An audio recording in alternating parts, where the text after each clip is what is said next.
Сәлем, бұл жұлдыз 99. Біз мидың не екенін, қандай қызмет атқаратынын білеміз. Бұл жайлы алдыңғы видеоларымда бөліскен болатынмын.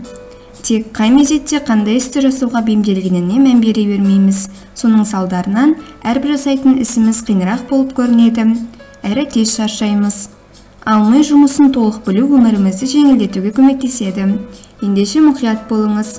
Бүгінгі видео ми қабілеттеріне арналады. Таңғы 6-дан 7-ге дейін ұзақ мерзімді жады жақсы жұмыс жасайтын терезе. Осы кезеңде алынған барлық ақпарат жадыға оңай сіңеді. 8-ден 9-ға дейін логикалық ойлау қосылады. Бұл есте сақтау мен аналитикамен байланысты кез келген ақпарат үшін қолайлы уақыт. 9-дан 10-ға дейін ақпаратпен және статистикамен жұмыс істеудің оңтайлы сағаттары. Түскі 11-ден 12-ге дейін интеллектуалды функциялардың тиімділігі төмендейді. Сондықтан назарыңызды басқа нәрсеге аударуға болады. Мысалы, музыка тыңдаңыз.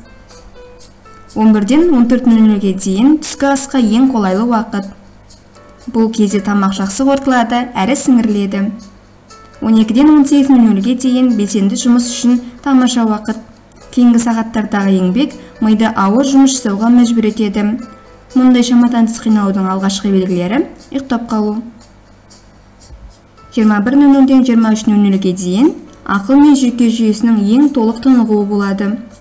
Сағат 23:00-ден түнгі 1-ге дейін ұйықтап жатқанда, яғни түсте, нәзік энергияның белсенді қалпына келуі жүреді. Қытай медицинасында оны ци деп атайды.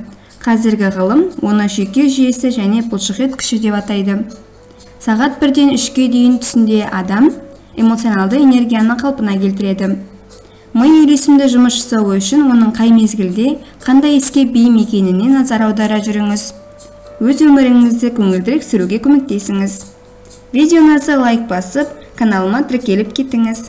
99 бен бірге дамы.